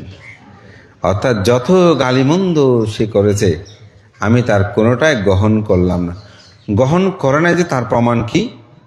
কারণ বুদ্ধ নিচ্ছুক ছিলেন। আমাকে এসে গালি দিয়ে দেখেন তো কি হয়। আমি যদি আপনাকে গিয়ে এখন গালি মন্দ করি কি হবে? ওদের বানতে বড় বড় কথা হয়েছে নাকি? আমাকে যেটা সেটা বলতে পারবে, অবস্থা খারাপ হয়ে যাবে না? কিন্তু আর আমাকে যদি এসে বলে হ্যাঁ আমি বানতে যে সেটা জানে না, আমাকে আবার গালি মন্দ করে, ঠিক না? কিন্তু বুদ্ধ সেটা কিছুই গ্রহণ করে নাই বলে বুদ্ধ নিচ্ছুক। তখন ওই ব্যক্তির চৈতন্যোদয় হলো, আসলে আমি কাকে গালিমন্দ করছি? সত্যিই তো ওনার মুখমণ্ডলও বলছে আমার গালি মন্দ তার হৃদয়ে স্পর্শ করতে পারে নাই। ওহো, এটা তো আমার ঠিক হয় নাই। তখন আত্মোপলব্ধি তিনি লুটিয়ে পড়ে বললেন, আমি আজ থেকেই বুদ্ধ ধর্ম সঙ্গের শরণ গ্রহণ করলাম। ওই যে বললাম, নিজেকে যদি আপনি সুরক্ষিত করেন, অন্য কোনো কিছু কি করতে পারবে না, আপনাকে স্পর্শ করতে পারবে না। অন্য কোনো কিছু আপনাকে কি করতে পারবে না, আপনার জীবনকে মলিন করতে পারবে না। এই জন্য নিজেকে নিজে কি করতে হবে? সুরক্ষিত করতে হবে, নিজেকে নিজে নিয়ন্ত্রণ করতে হবে। আপনি যদি নিজেকে নিজেই জাগ্রত করাতে পারেন, আজকের যে এখানে মাতৃপূজা বা সহধর্মিনীর প্রতি যে কর্তব্য কর্ম, এগুলো কাউকে বলতে হবে না। কিন্তু আমরা তো নিজেকে উপলব্ধি করতে চাই না। যেমন কিছু সন্তান আছে যে পর পর এরকম করে তাকে বারবার বলতে হয়, ঠিক না? আর কিছু সন্তান আছে যে পড়তে বলতে হয় না। আর কিছু সন্তান আছে যে না পড়ার জন্য বলতে হয়। আমার জীবনে এরকম কয়েকটা ঘটনা আমি দেখেছি। তো ফাঁঙে গিয়েছি, তো আমাকে আমার আত্মীয় লাগে অবশ্যই, আমার ভাইজির মেয়ে, সে এখন ডাক্তার হয়েছে অবশ্যই, ইতিমধ্যে ডাক্তারি পাশ করেছে, পরীক্ষা দিয়েছিল, রেজাল্ট আমি অবশ্যই এখনো পাইনি। তো ওদের ওখানে ফাং করেছে, আমি গিয়েছি। তো আমার ভাইজিটা আমাকে বলতেছে যে বলতে আপনি একটু আপনার নাতি হবে না, ওদের একটু বলেন, ও শুধু দিন রাতে পড়ালেখা নিয়েছে, শরীর টরীর কেমন হয়েছে দেখেন না। এরকম আরো কয়েকজনকে আমি বলছে পড়ালেখা করতে বলে এরকম করতে হবে, ওদের এগুলো ছাড়া আর কিছু বুঝে না। কোনো বিহারে বলেন, অমুক বলেন, সমুক বলেন, সে কবার একবার আপনার ওখানে গিয়েছে, আর যাইনিও নেই। অর্থাৎ এটাকে সে ভালোবেসে ফেলেছে, এটাকে সে উপলব্ধি করতে পেরেছে। আমার জীবনের আত্মপ্রতিষ্ঠা হতে হলে এই সাধনা আমাকে করতে হবে। এই যে বছরের পর বছর অনেক মানুষ সাধনায় নিমগ্ন হয়, এই বসে থেকে চোখ বন্ধ করে ওখানে কি পায় বলেন তো? আমরা এদিক সেদিক ঘুরে ধুঁড়ে দিন রাত এত পরিশ্রম করে সুখ পাই না। আর একজন মানুষ বসে বসে বাম হাতের উপর ডান হাত রেখে পিঠ সোজা করে চোখ বন্ধ করে এই সারাক্ষণ ধ্যানে থেকে কি সে খুঁজে পায়? এটা কি কখনো ভেবে দেখেছেন? আসলে যখন যে নিজেকে নিজে দেখে তখন আর পৃথিবী দেখতে হয় না, তার নিজের মধ্যেই নিজেকে আবিষ্কার করতে পারে। এই আবিষ্কারটা যদি তিনি সঠিকভাবে করতে পারেন, তিনি চিরদুঃখ থেকে মুক্ত হন। তার মধ্যে আর জন্মান্তরের কোনো ধরনের ক্লেশ, অবিদ্যা, তৃষ্ণা, আসব এগুলো বিদ্যমান থাকে না। তো নিজেকে আপনি বিশুদ্ধ করবেন কিভাবে? এতক্ষণ পর্যন্ত আমার যত আলোচনা সব হচ্ছে নিজেকে বিশুদ্ধ করা। তো নিজেকে বিশুদ্ধ করতে হলে এখানে ভিক্ষু বলেন, সঙ্গ বলেন, আমরা কেউ আপনাদেরকে করতে পারবো না। আমরা শুধু নির্দেশক, পথপ্রদর্শক। বুদ্ধ জগতের শ্রেষ্ঠ একজন শিক্ষক, কিন্তু বুদ্ধ কাউকে নিয়ে যেতে পারেনি, যে কথাটা বললাম। তো করণীয় কর্তব্য সম্পাদনের কথা বলেছি না? তো আনন্দস্থবিরও করণীয় কর্তব্য শেষ হয় নাই। আপনারা যারা সংসার জীবনে যে আবদ্ধ হয়ে স্ত্রী পুত্র কন্যা নিয়ে যা করেছেন, এগুলো গৃহী হিসাবে শেষ, কিন্তু নিজের করণীয় কর্তব্য তখনই শেষ হবে যখন আপনি চারি অপায়ের দ্বার বন্ধ করবেন। আমার ভিক্ষু জীবনের অনেকে বলে ভান্তে আপনি অনেক এই সে আপনার জীবন সার্থক। আসলে নয়, আসলে আমার জীবন সার্থক নয়। তাহলে বান্ধে কি আরো অনেক খ্যাতি, নাম, যশ, কীর্তি? না না, এগুলোই আমার সার্থকতা নয়। আমার সার্থকতা হচ্ছে আমার অন্তর্জগৎ থেকে যতটুকু পরিমাণ লোভ, দেশ, মোহ যে পরিমাণ ত্যাগ করতে পেরেছি, সে পরিমাণ আমার জীবন সার্থক। কিন্তু এই জীবনের সম্পূর্ণ সার্থক যদি করতে চাই, অবশ্যই প্রথম যেটা করতে হবে সেটা হচ্ছে শ্রোতাপত্তি লাভী হতে হবে। তো শ্রোতাপত্তি লাভী হলে কি কর্তব্য শেষ? না, শ্রোতাপত্তি লাভ করলেও করণীয় কর্তব্য শেষ হয় না। মানব জীবন সার্থক, কিন্তু করণীয় কর্তব্য শেষ হয় নাই। তো আনন্দ ভাবছে আমার তো করণীয় কর্তব্য শেষ হয় নাই, বুদ্ধ এখন পরিনির্বাণ যাবেন, আমার গতি কি হবে? তো আনন্দ তথাগত বুদ্ধকে 25 বছর সেবা করেছেন। কিরকম সেবা করেছেন জানেন? বুদ্ধের গন্ধ কুটিরের চতুর্দিকে সারা রাত তিনি চক্রমণ করতেন। কোন বইয়ে পাবেন?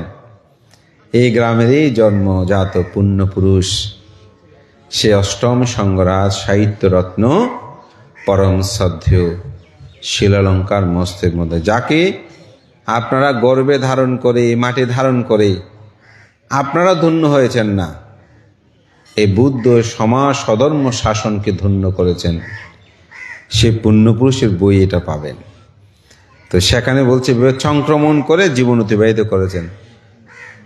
তো বুদ্ধ আনন্দের কান্নাকাটি দেখে কি বলেছে জানেন? বলে যে, আনন্দ তুম হি কিচ্ছাং আতাপ্পাং আক্কা তারা থাতাগাতা পাটিপ্পান্ন পামুকান্তি যাইনু মারা বন্ধনাং। আনন্দ তথাগত পথপ্রদর্শক, তোমাকে সব কিছু করতে হবে। কি কথা দেখেন, এখন আপনার সাথে আমি সারা জীবন চলার পরে আপনি মরে যাওয়ার সময় যদি বলেন তুমি যদি সব কাজ ঠিক মতো করো তাহলে তুমি মুক্তি লাভ করতে পারবে, কোনো সমস্যা নেই। তা আমরা তো সাধারণত আপনার সাথে গেলাম, আপনার যা চলে যাওয়ার সময় আপনার যা কিছু আছে আমাকে দিয়ে যাবেন, সেটাই তো কথা। তো বুদ্ধ কি বলছেন? বুদ্ধ বলছেন তোমাকেই সব কিছু করতে হবে। তথাগত শুধুমাত্র পথ প্রদর্শক, নিরাশ করার কথা না। আমরা হলে তো আপনার সাথে এতটুকু আসলাম, শেষ পর্যন্ত আপনি আমাকে এটাই বলতেছেন, এটা বলার দরকার কি? এগুলো তো আমিও বুঝি না। এই জন্যই তথাগত বুদ্ধকে বলা হয় great teacher in the world. এই পৃথিবীর মধ্যে তিনি শ্রেষ্ঠ একজন কি শিক্ষক। তিনি কিন্তু কোনো প্রভু নয়, ত্রাণদাতা নয়। ত্রাণদাতা হলে ওই যে আত্মা হি আত্মা নাত্ম কহি না তো পারসি, এই কথাটা বলতো না। আপনি আপনার ত্রাণকর্তা, এই কথাটা বুদ্ধ বলতো না। বুদ্ধ কি বলেছেন? আপনি আপনার কি ত্রাণকর্তা, অর্থাৎ আপনি আপনার মুক্তিদাতা, আপনার মধ্যে আপনার মুক্তি। তো আনন্দকে বলছে তুমি এটা করো। তথাগত শুধুমাত্র পথপ্রদর্শক। তা আনন্দ কি করেছিলেন? বুদ্ধের পরিনির্বাণের পর সপ্তপুণ্যী গুহায় যখন প্রথম বৌদ্ধ সঙ্গীত অনুষ্ঠিত হয়, 500 জন ভিক্ষু নির্বাচিত হয়। তার মধ্যে 499 জন ছিল অরহত, আর একজন আনন্দস্থবির ছিল শুধুমাত্র শ্রোতাপত্তি লাভী। তা আনন্দ লজ্জা লাগছে। যেমন এই সভাতে যদি বলা হয় যে এখানে যত মানুষ সব বিএ পাস মানুষরা এখানে প্রবেশ করবে, তো একজনকে স্পেশাল দেওয়া হলো। তো স্পেশাল যাকে দাও তার মধ্যে একটু খারাপ লাগবে না? সবাই বিএ পাস, আমি তো মাত্র মেট্রিক পাস, তো ওনার একটা চেতনা আসবে না? তা আনন্দ চিন্তা করছে সবাই তো অরহত, আমি শুধুমাত্র শ্রোতাপত্তি লাভে, আমার আরো 3টা স্টেট বাকি আছে। তো যেদিন সপ্তপূর্ণিমার প্রথম সঙ্গীত অনুষ্ঠিত হবে তার পূর্ব রাত্রে তিনি ধ্যানে নিমগ্ন হলেন। ওই বুদ্ধের কথা মনে পড়লো, তোমাকে সবকিছু করতে হবে, তথাগত শুধুমাত্র কি প্রথপদর্শক। তিনি নিজেকে নিমগ্ন করলেন আত্মসাধনায়। নিমগ্ন হয়েই ধ্যান করতে করতে করতে করতে না, মার্গ জ্ঞান তার লাভ হয় না। কারণ তিনি চেয়েছেন যে এখনই আমি অরহত হব। তো এখনই আমি অরহত হব নাকি বীর্য, দৃঢ়তা। অতি বীর্য কিন্তু মার্গ জ্ঞানে অন্তরায় হয়। তো মার্গ জ্ঞানের ক্ষেত্রে শ্রদ্ধা, বীর্য, প্রজ্ঞা, এই তিনটা জিনিস খুব গুরুত্বপূর্ণ। এই তিনটা জিনিস ইকুয়াল, সমান হতে হয়। যেমন অনেক মানুষ আছে বেশি শ্রদ্ধাবান, অতিরিক্ত শ্রদ্ধা হলে কিন্তু সমস্যা আছে। কিছু মানুষ আছে যেটা সেটাকে ধর্ম মনে করে ওই অতিরিক্ত শ্রদ্ধার কারণে। এটা ক্ষতিকারক কিনা কেমন দেখবেন, অমুক অরহত দূরতে থাকে, অমুক অরহত দূরতে থাকে, সমস্যা। কিছু মানুষ আছে বেশি প্রজ্ঞাবান, যে কোনো কথা বলে সেখানে তর্ক বিতর্ক করে। কতগুলো মানুষ আছে এই ধরনের, যেটা সেটাতে সন্দেহ আনে, যেটা সেটাকে বিতর্ক আনে, যেটা সেটার মধ্যে চিন্তা করে এটা এমন নাকি এমন, এমন নাকি এমন। ওই প্রজ্ঞা বেশি, যে বেশি জ্ঞানী মনে করে, যে সমস্যা। আর কিছু মানুষ আছে আমি এখনই করব, সেটাও সমস্যা। তো বলছে তিনটা কি হয়, মধ্যম পথবর। ওই যে বুদ্ধ বলছেন ধর্মচক্র প্রবর্তন সূত্রে কি মাজ্জিমা পাটিপাদ, এই মধ্যম পথ। তো যখন আনন্দ পাচ্ছে বোধ হয় আমার দ্বারা মার্গ হবে না, ওই বীর্য কমে গেছে, তিনটা যখন ইকুয়াল হয়েছে, সমান হয়ে গেছে, মধ্যম হয়ে গেছে, তখনই তিনি অরহত্ত মার্গ জ্ঞান লাভ করলেন। সভা শুরু হয়ে গেল সে সপ্তপর্ণী গুহায়। তিনি মাটি ভেদ করে তার যে আসন ছিল, চারিদিকে তো ভিক্ষু বসে গেছে, কোন দিক দিয়ে কাকে সরিয়ে তিনি যাবেন।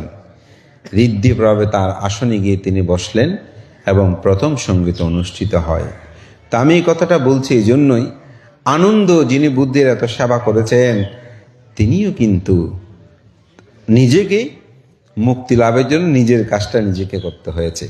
আমি লোকজিৎ ভিক্ষু আপনাদের যতই ধর্ম কথা বলি না কেন, যদি আমি আমার নিজের মুক্তির কাজ আমি নিজে না করি, আমার কথা শুনে আপনি হয়তো মুক্ত হয়ে যাবেন। আমার কথা কি শুনে? ধ্যান, ভাবনা, পুণ্যকর্ম শুনে এই পথে আপনি হতো। কিন্তু আমি যদি না করি, আমার পক্ষে সেটা সম্ভব নয়। তো সর্বশেষ সেরকম একটা কথা বলে শেষ করছি। তো বুদ্ধের সময়কালে এরকম একজন ভিক্ষু ছিলেন। তিনি অনেক শিষ্যের কি ছিল, তিনি জনক ছিল। তার বহু শিষ্য মার্গ জ্ঞান লাভী। কিন্তু ভিক্ষুটা খুব শীলবান, এমনকি ঋদ্ধি প্রবেশে বাঘবাল্লুক বানাতে পারত, এরকম শক্তিশালী ছিল। মানে ধ্যান জগতে উনি এরকম ছিল, কিন্তু তিনি মার্গ জ্ঞান লাভ করতে পারে নাই। তো এই শিষ্যরা চিন্তা করতেছে, আমাদের গুরু, আমরা সবাই গুরুর কাছ থেকে ধর্ম শিক্ষা লাভ করে আমরা এখন চির দুঃখ থেকে আমরা মুক্তি লাভ করেছি, কিন্তু আমাদের গুরু তো এখনো মুক্তি লাভ করে নাই। তো একদিন ওনারা সবাই পরামর্শ করে গুরুর কাছে গেল, বলছে গুরু আপনি তো খুব শ্রেষ্ঠ অমুক, তো আপনি দেখি তো একটা বাঘ বানাতে পারেন কিনা। তো ঋদ্ধি প্রভাবে তিনি একটা বাঘ তৈরি করলেন। বলছে গুরু বাঘটাকে দ্রুত আপনার সামনে আসতে বলেন তো। যখন বাঘটা খুব দ্রুত সামনে আসতেছে, হঠাৎ সেই ভয় পেয়ে গেছে। কে? গুরু। তো বলছে গুরু আপনি তো এখনো ভয়কে জয় করতে পারেন নাই। কি করতে পারে নাই? ভয়কে জয় করতে পারে নাই। তখন তার জীবন দর্শনের আত্ম উপলব্ধিটা তার মধ্যে জাগ্রত হলো। তখন বুদ্ধের কাছে গেল। তো বুদ্ধ তাকে বিবিধভাবে বুঝানোর জন্য এত চেষ্টা না করে বলছেন যে উনি খুব ত্রিপিটক শাস্ত্র অধ্যয়নকারী ছিল। বলে তুচ্ছ পাট্টুরু এদিকে আসো, ওদিকে যাচ্ছে। তো মানে তুচ্ছ যখন বলছে, স্বাভাবিক একজন বড় ভ্রান্তে আমাকে যদি এরকম বলে খারাপ লাগবে না? তখন সে ভাবছে কেন আমাকে এরকম বলছে, ও আমি তো এরকম। তো বুদ্ধের কাছে কর্মস্থান চাইলেও বলেছে না, আমি দেব না, তুমি একটা অমুক জায়গায় একটা শ্রমণ আছে, ওনার কাছে যাও। তো শ্রমণের কাছে উনি কর্মস্থানে ভাবনা শিক্ষার জন্য গিয়েছেন জেরি। তো যাওয়ার পরে শ্রমণ জিজ্ঞাসা করছে, বলে বুদ্ধ আমাকে আপনার কাছে পাঠিয়েছে আপনার কাছ থেকে কর্মস্থান গ্রহণ করতে। তো কত বড় একটা মস্তবীর আদিকটা শ্রমণ। তো তিনি বুঝতে পারছেন, বজে ভান্তে আমি যাহা বলি আপনি কি তা করতে পারবেন?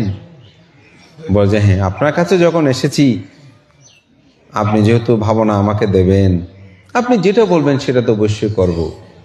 বলে ঠিক আছে, আপনি এই যে পুষ্কুনি দেখছেন, এই পুষ্কুনিতে গলা পরিমাণ গিবা পরিমাণ পানিতে গিয়ে দাঁড়িয়ে থাকেন। একটা শ্রমণ যদি একটা বড় মহস্তবের বান থেকে এরকম বলে শোভা পায়, তো মহস্তবের বানতে সুবাদ্যের মতন আস্তে আস্তে ওই পুষ্কুনিতে নামতে শুরু করলো। যখন আঁটু পরিমাণ পানিতে গেল, ভান্তে দাঁড়ান, আপনাকে আর যেতে হবে না, ওই আমিত্ব ত্যাগ করেছি। আমিত্ব যদি ত্যাগ না হয়, মনে রাখবেন জীবনে কোনোদিন ধর্ম পালন করতে পারবেন না।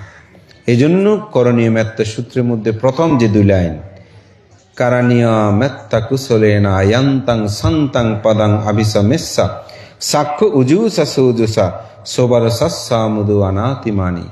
নির্বাণ লাভিচ্ছুক ব্যক্তির করণীয় কর্তব্য, তিনি সক্ষম, সরল, অতি সরল, সুবাধ্য, কোমল এবং অহংকার শূন্য হবেন।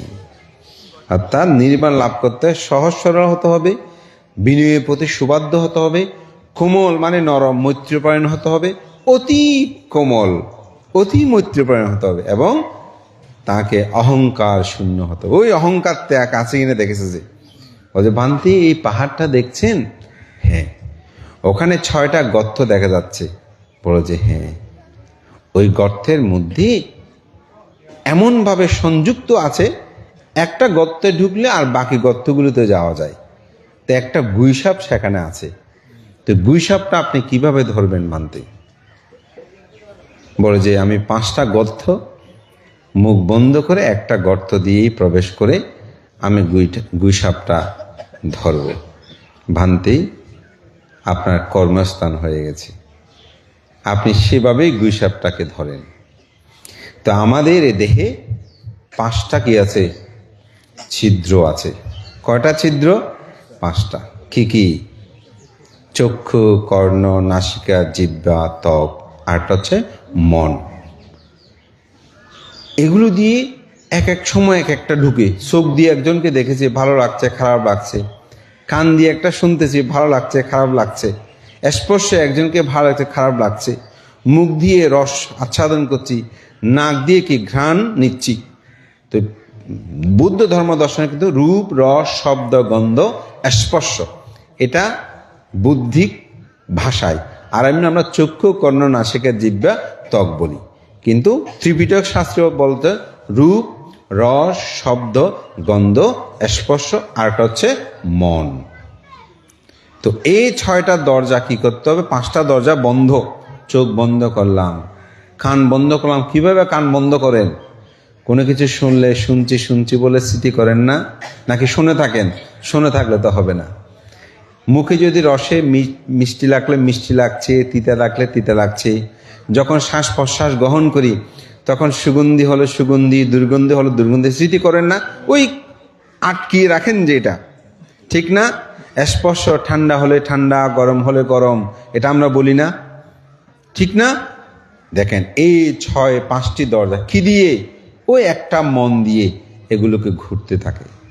কর্মস্থানটা কিভাবে দিয়েছেন দেখেছেন? ঠিকই, যেহেতু তিনি শীলবান, জ্ঞানী, প্রজ্ঞাবান, তিনি ধ্যানস্থ হওয়ার সাথে সাথে সে ভিক্ষু অরহত্ব মার্গ জ্ঞান লাভ করল। বুদ্ধের জীবন দর্শনের সমগ্র জায়গায় আমরা আত্ম উপলব্ধিটা পাই, শুধুমাত্র এক একজন প্রদর্শক মাত্র। কোথায়ও কোনো জায়গায় আপনারা দেখবেন না বুদ্ধ হাতে ধরে কাউকে শ্রোতাপত্তি নাও, স্থগিতাগামী নাও, অনাগামী নাও, অরহত্ব নাও, এগুলো কোনো কিছু দিয়েছে? কোনো ভান্তারা দিয়েছেন? আজ পর্যন্ত যত দেশনা শুনেছেন আমার জানা মতে বাংলাদেশে কোনো ভান্তে বলেছেন আপনাদেরকে, আপনি যদি বলেন আমাকে এত কোটি টাকা দেন আপনাকে স্বর্গে নিয়ে যাব, বলতে পারবে না। কেউ যদি বলেও থাকে তিনি অধর্ম ভাষণ করেছেন। বৌদ্ধ ধর্মে শুধুমাত্র পথপ্রদর্শক। আপনি সেই পথে যদি চলে আপনার জীবনটা সার্থক হবে। মহান সঙ্গের প্রতি আমি বন্দনা জানাই, আমার কথা দীর্ঘই করব না। তো আজকে আমার খুব ভালো লাগছে, আমাদের উপাসক তিনি আমাকে বারংবার খুব প্রার্থনা করছেন ভান্তে। তো আমার মনে হয় আজকে আমাদের সিদ্ধান্তটা ভালো হলো, সবাই আপনারা একসাথে একই স্রোতে শ্রবণ করার সুযোগ হয়েছে। আমাদের সে প্রয়াত শ্রদ্ধাবতী উপাসিকা সুরভি বড়ুয়া, ওনাকে পুণ্য দান করি, উনি যেখান থেকে পুণ্য সে লাভ করে সুখী হোক, ওনার সন্তানগণ যারা প্রবাসে আছেন তারাও সুখী হোক, এবং আমাদের উপাসককে আমাদের শ্রদ্ধেয় সভাপতি ভান্তে এটা খুব সুন্দর হিত উপদেশ দিয়েছেন। তো সেটা হচ্ছে ছেলেমেয়েরা যেহেতু সবাই প্রতিষ্ঠিত, আমিও বলবো আপনি এখন ধর্মময় জীবন যাপনে নিজেকে নিমগ্ন রাখেন, ভাবনাময় জীবন যাপন করুন, আত্মশুদ্ধিটা করার জন্য চেষ্টা করেন। পৃথিবীর সকল মানুষকে আপনি ভালো করতে পারবেন না, সবাই ভালো হবে না, কিন্তু আমি যদি ভালো হই তাহলে পৃথিবীকে বলবো পৃথিবী থেকে একজন অসৎ মানুষ চলে গেছে। এটা একজন বিখ্যাত মানুষের উক্তি যে তুমি একজন ভালো হও, পৃথিবীকে বলো পৃথিবী থেকে একজন অসৎ মানুষ চলে গেছে। অর্থাৎ আমি যদি নিজেকে নিজে প্রতিষ্ঠা করতে পারি, আত্মমুক্তি হতে পারি, মনে করবেন আপনার জীবনটা সার্থক। তা আমি সেই জীবন সার্থক চাই যে জীবনে কোনো দুঃখ নাই, জন্ম জরা ব্যাধি মৃত্যু নাই, চির নির্বাণ, যে সকলের সেই নির্বাণ সাক্ষাৎ করুন, এই প্রত্যয় ব্যক্ত করে বিশেষ করে আমার অত্যন্ত প্রিয় ভাজন, আমার প্রিয়জন বিনয়শ্রী মস্তবীর মহোদয়, যার বর্ণাঢ্য অনুষ্ঠানমালা আপনারা সুসম্পন্ন করেছেন, এবং আমি ওনার সাথে আমার যখন থেকে পরিচয় আমি দেখেছি ওনার মধ্যে ধর্ম বিনয়ের প্রতি গৌরববোধ, ত্যাগবোধতা বিদ্যমান। তো আমি মনে করি তিনি এই প্রতিষ্ঠানে আসার পর এখানে যে কোনো অনুষ্ঠানে আসলেই তিনি তার উপস্থাপনায় একটা গারবতাবোধ এনে সঙ্গের প্রতি, এবং আজকে তিনি অসাধারণ একটা কাজ করেছেন যে অনেক বড় ভান্তরা এসেছেন, আমি আর উদ্বোধনী দেব না, আমি সময়টুকু দান করছি। তা আমাদের মধ্যে সময়টুকু দান করবো করে 10-15 মিনিট পরে সময় দান করে, তো উনি কোনো অ্যাড্রেসিংও করলো না যে আজকে বড় ভান্তরা অনেকে এসেছেন, ওনারা করবেন আমার উদ্যোগ। এটাও কি দান, সময় দান।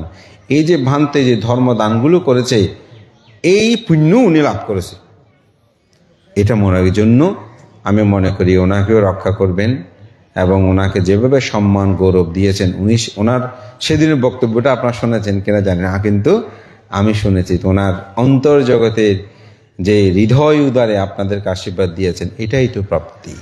তো যে দেশে গুণীর পূজা হয় সেখানেই তো গুণী জন্মে। আমাদের ডক্টর মোহাম্মদ শহীদুল্লাহ কথা বলেছেন না, তো বুদ্ধ এটা 2500 বছর আগে বললেন, যিনি পূজনীয় ব্যক্তির পূজা করে গৌরব করে তিনিই প্রতি পূজা প্রতি সম্মান লাভ করে, অর্থাৎ সেখানেই গুণী মানুষের উৎপন্ন হয়। তো এখানে অনেক পুণ্য পুরুষের জন্মতীর্থ, আপনারা তাদেরকে ধারণ করে এই পরিবার এই বছর এই আজকের এই মহতি অনুষ্ঠানেও তারা স্মৃতিবৃত্তির জন্য সে ফাউন্ডেশনে, যেটা শিলালঙ্কার আর্যমিত্র শিলালঙ্কার ফাউন্ডেশন, এবং সাথে আপনারা আমাদের শ্রদ্ধালঙ্কার বান্তে ওনাকেও আপনারা সংযুক্ত করে বান্তে সুদীর্ঘ সময় এখানে অবস্থান করেছেন, এবং অতি সৌভাগ্যের বিষয় অতি সাম্প্রতি সময়ে শ্রদ্ধেয় ভান্তের নামেও চট্টগ্রাম মহানগরীতে ওনার শিষ্য সেখানে একটি শ্রদ্ধালঙ্কার বৌদ্ধ বিহার ও ভাবনা কুটির তিনি প্রতিষ্ঠা করেছেন।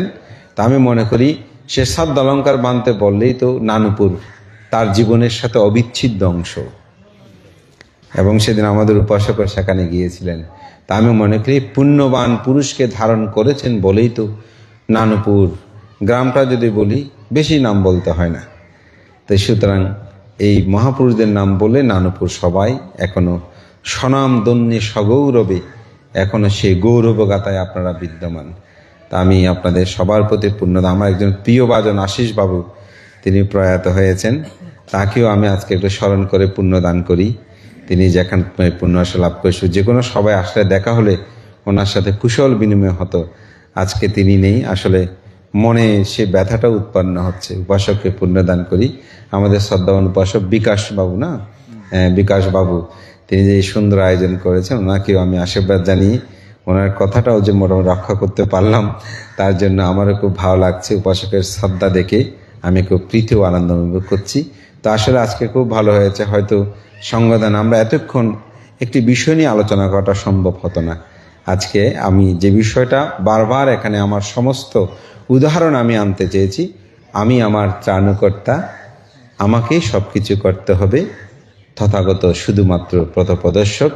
আমি যে ভালো কাজ করলে ভালো ফল আমি লাভ করব, খারাপ কাজ করলে খারাপ ফল আমাকে পেতে হবে। তা আমরা কেউ খারাপ চাই না, আমাদের জীবনটা সুখময়তা চাই।